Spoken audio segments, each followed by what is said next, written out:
Nightingale stared through the broken studio window into the dark woods. He turned around, started to walk out, but Maine grabbed his arm. "Young man, you almost shot me. You don't shoot off rounds at people like that. What's the matter with you?" Nightingale shook his arm free, marched out. His cheeks burned with rage and humiliation.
There was no sensible reason for the power company work lights to be here.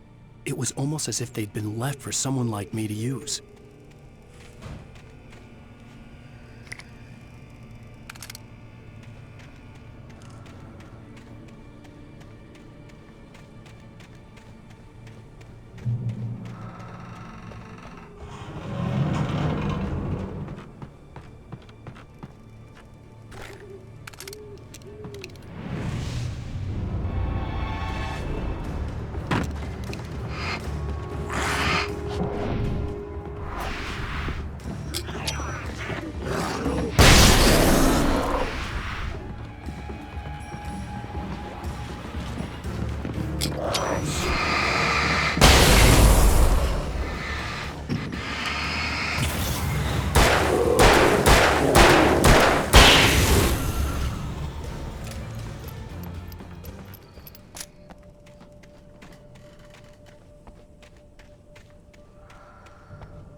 The bulldozer's engine roared to life. Mud and rocks flew as it fought for traction. It crashed through the concrete wall and landed heavily in the yard. If it were an animal, it would have shaken its head after the impact, fixed its eyes on me, and charged. Of course, it had no head, nor eyes. Shadows crawled on its form, twisting it into a monster. Then, it came for me.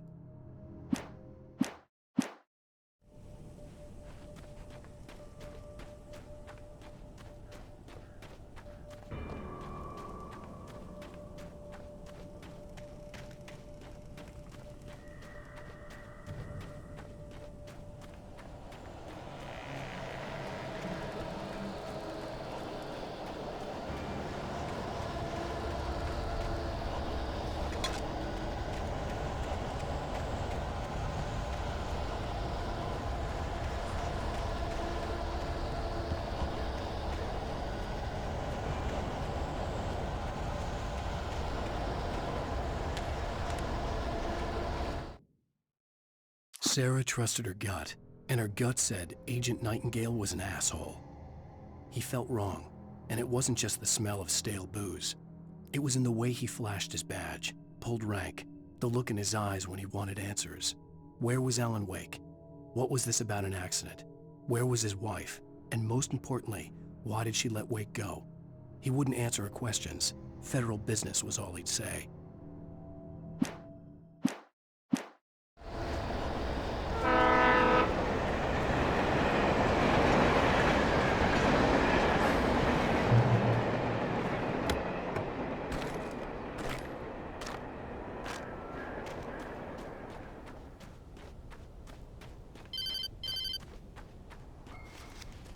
Hello?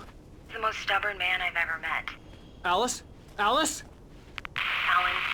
Alan. I'm so afraid. Keeps me in the dark. Please help me. I look at you, Alan, and it's not you. Something else. Looking out from behind your eyes. Alice, I'm here. I'm so alone here. It's all gonna go to hell. You need to be careful. Cooperate. The connection had been terrible, but that wasn't the only thing that hadn't been right with the call. She sounded wrong somehow, but she had called me.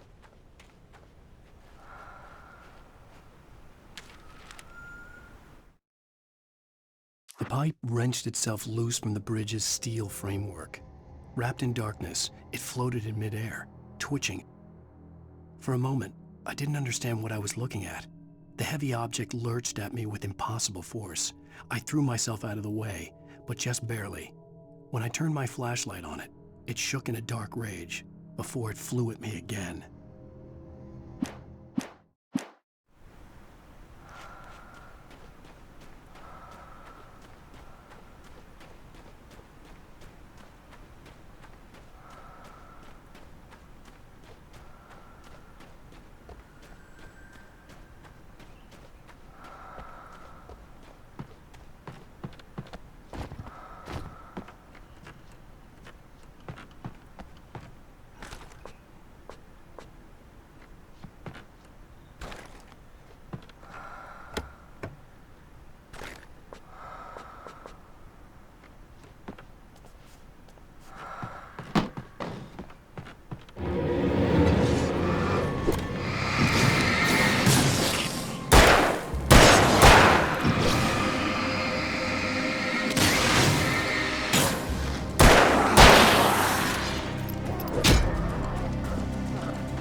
I could see a railway bridge up ahead, and a warehouse of some sort on the opposite shore.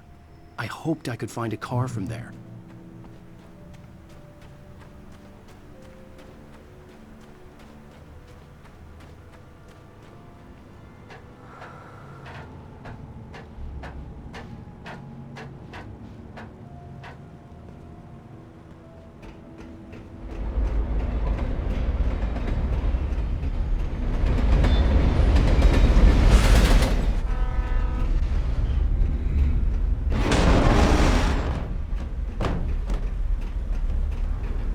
The darkness that was pursuing me was growing stronger, and it was taking over everything in its path.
there.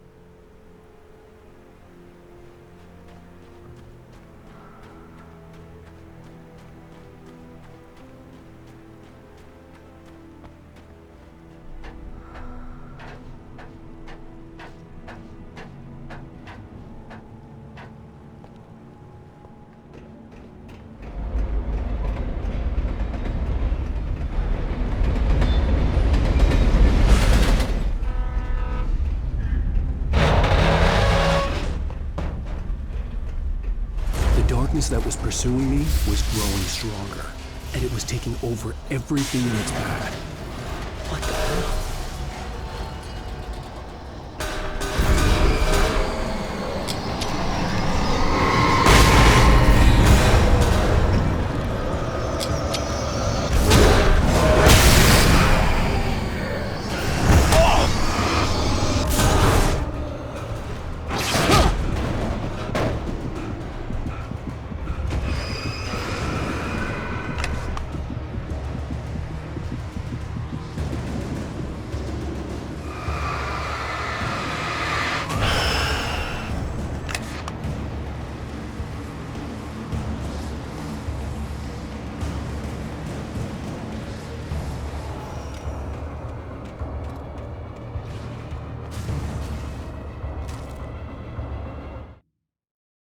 I slammed the door shut right in his smug face.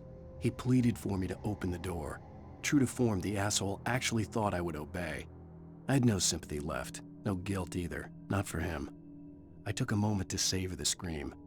I bet I had a smile on my face. It was all that I had time for. The dark presence was inside the lodge with me.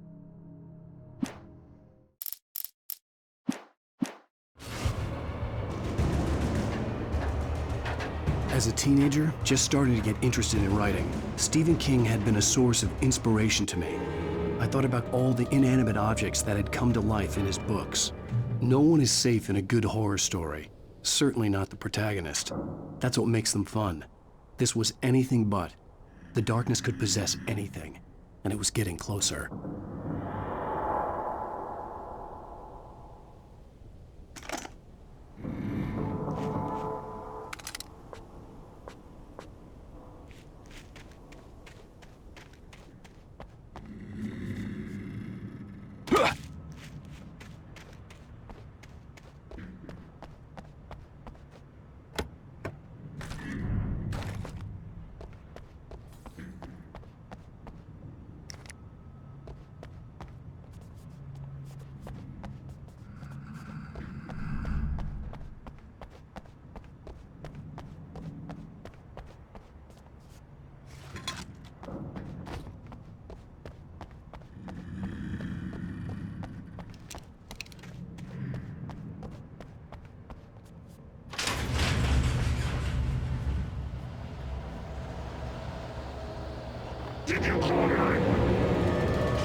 take the facts of our existence for granted, unaware that they are merely a thin veneer of desperate self-delusion covering a vast cosmos of madness and horror.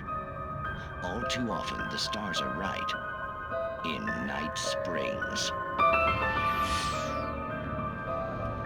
Tonight's episode, a family occasion. Journalist Alvin Derleth's trip to study the local customs of an insular community in Night Springs has been less than successful. Until tonight. Well, I'm glad you changed your minds about this. Ancient customs, local mythology. My editor loves this kind of stuff. Well, Mr. Derleth, we don't want to feel like we're on exhibition, but you have demonstrated the seriousness of your intent. Oh, I am serious. Really, just do your thing. I'll stay out of your way and observe. Actually, I thought you could assist us. I'm afraid we are a man short. It would provide you with an intimate perspective. Could I really? Of course, Mr. Derleth. Well, I guess that's the least What would I have to do? Oh, here. Let me show you with a kiss.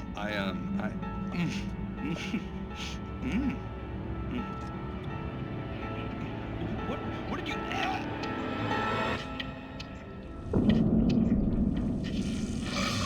Oh, Mr. Derleth, you have well pleased Nixie Perka, the dweller in flesh. Your body shall host his thousand beyond, and all shall be glory.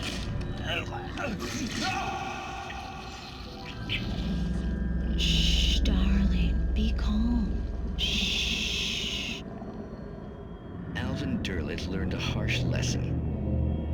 If you go looking for mythology, it may come looking for you. And such quests always bear fruit. In Night Springs.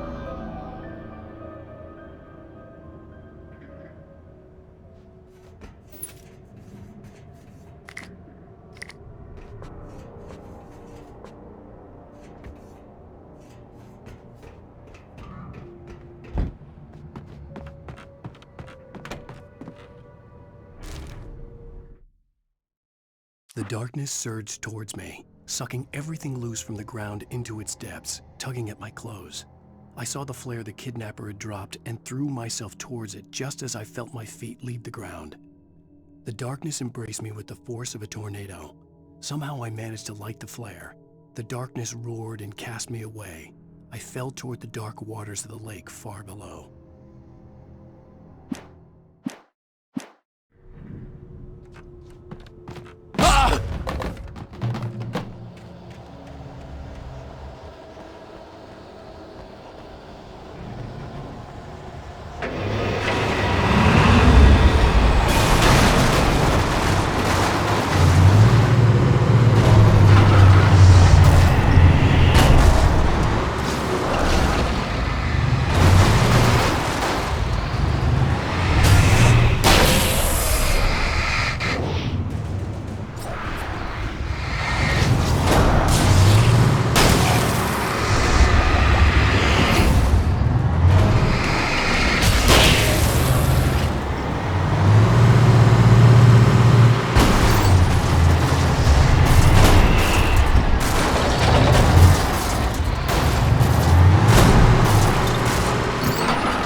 I had never been this glad to see the sunrise.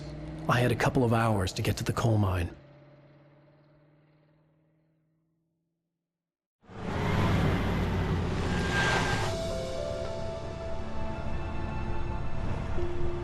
The coal mine wasn't far now.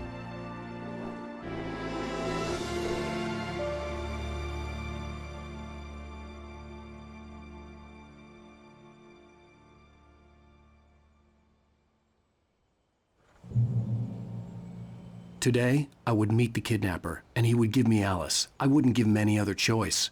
A drowning man will clutch at a straw.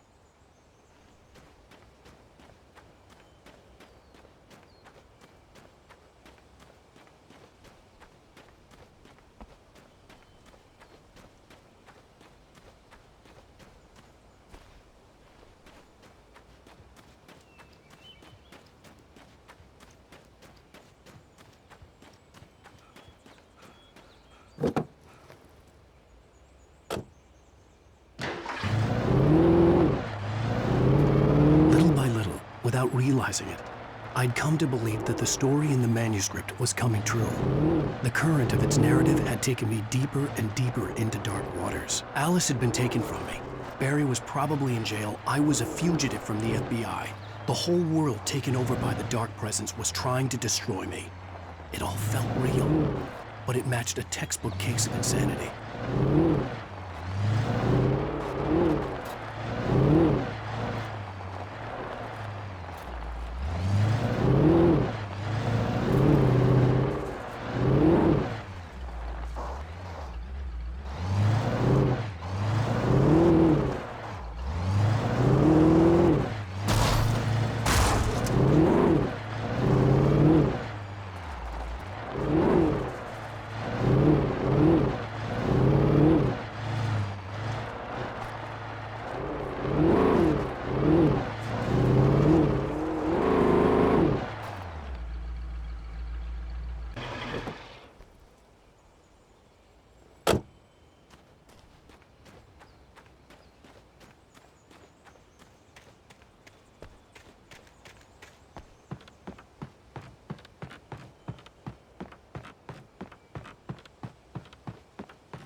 This is Pat Main, and you're listening to KBF-FM. Folks, I want to apologize for kind of abandoning you to that looping music track last night, but I was detained. You see, I encountered a big-shot G-man with an itchy trigger finger who could use a lesson in manners and a boot in the ass, not necessarily in that order either. Now, folks, I know I'm not being very informative here, and I apologize for that. I really should just keep quiet, but I'm just so peeved right now, because some people just shouldn't be carrying badges. I'm just glad that our Sheriff Breaker was there to straighten things out. And if someone I met last night is listening, let me just say, I'm sorry if my mouth got you in trouble. I'm pretty sure you're not the bad guy here. Godspeed, son. I hope you know what you're doing. Now, on a lighter note, I'll be talking to Dr. Nelson all morning. But first, a little music.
Welcome back to KBF FM.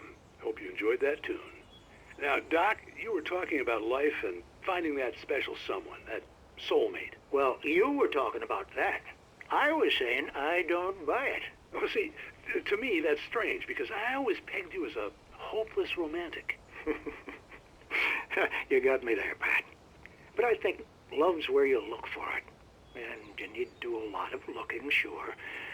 But the idea that there's that one special person out there for you, and if you miss that chance, it's gone forever and you're forever incomplete. I mean, isn't that depressing?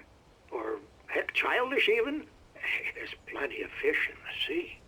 And apparently a fisherman has a fishing analogy for everything, but what you're saying, isn't that a little harsh? Well, no.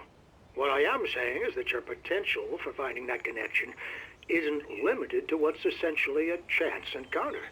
How is that harsh? Yeah, well, I guess that's a nice thought, but let me say something personal here. Okay. Now, well, I don't disagree with you exactly, but I can't really fit that together with what I feel, what I felt for someone, because she was the one. She was. And I let her drift away from me. Maybe I didn't put in the work, I don't know, but, well, since then, and it was a long time ago, but since then there hasn't been anyone, not like her. And I'm not saying I dwell on her or haven't moved on. I like my life. I'm not living in the past, but I do miss the way she completed me. You can't argue with the heart, Pat. I'm sorry, folks. I had kind of a scary experience last night, and let's just say it's shaken a few things loose.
For Mott, spying on the writer on the ferry had been a disappointment. His boss had made Wake out to be something special, but Mott hadn't been impressed. He'd gotten a good long look at the wife, though, and he liked what he saw. Mott had fantasized about goading Wake into a fight, but it hadn't happened. Still, he'd get his chance to see if the writer had anything in him. He'd been promised as much.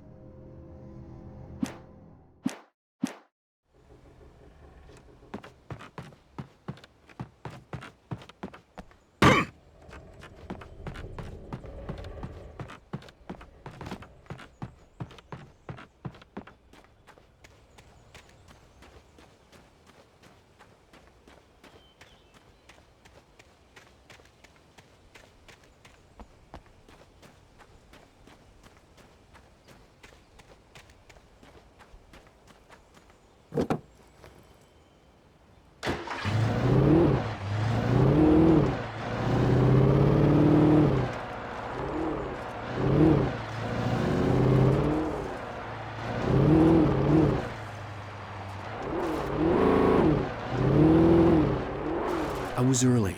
I was supposed to meet the kidnapper at noon in the main building.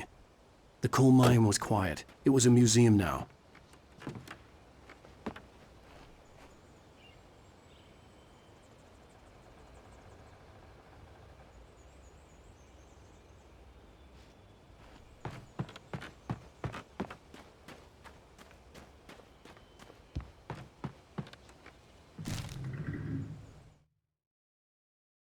With Nightingale gone and the night wind blowing in through the broken studio window, Maine stared at Sarah. The sheriff looked away. Maine's voice shook with barely controlled anger. That boy's doing more drinking than thinking. I hope you know what you're doing, Sarah. He's got a sickness in his eyes. You take my word for it. He wants Wake for a reason, and it's not for anything good.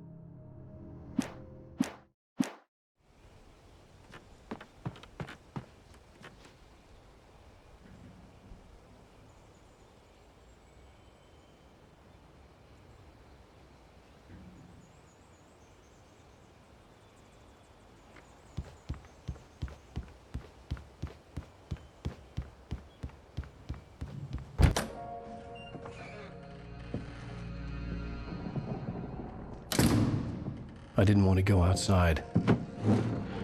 Cops had to be looking for me. The noon sun turned the place into a sauna.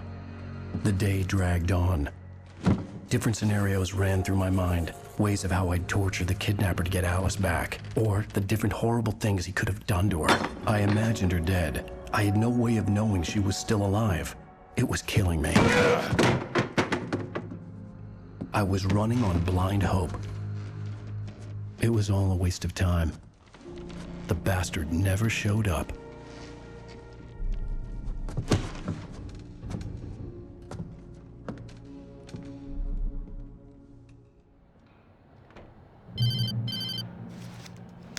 Wake! Where the hell are you? Change of plans. You know where Mirror Peak is? It's a big mountain north of where you are. You follow the path from the mine, you can't miss it. There's a lookout point there. I'll be waiting. I'm through being jerked around by you. You want to see your wife alive? Because if you do, you better watch what you say to me. Do we understand each other? I want to talk to Alice. Yeah, and I want the manuscript. Don't keep me waiting, Wake. Hello? Hello! Ah! I'm gonna kill him! I had to get to Mirror Peak.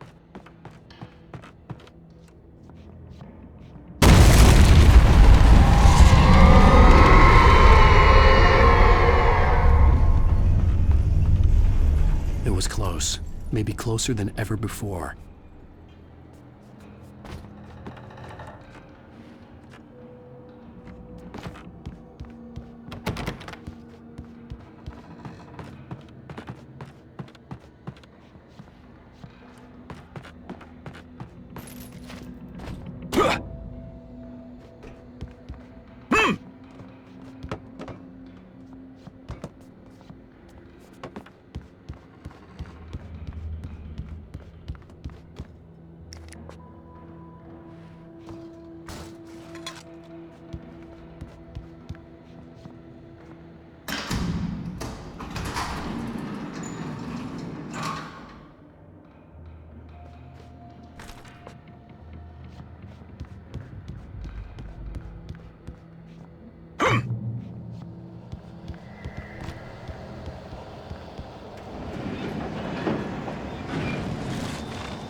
When Thomas Zane fell for Barbara Jagger, it happened fast. She was young, vibrant, and beautiful, full of life.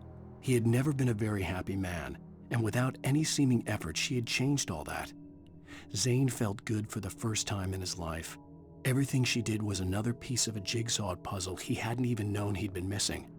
And best of all, she made the words flow, strong and sharp. She was his muse.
The only way to reach the hillside ahead was to go through the building. I had to find a way to avoid electrocution.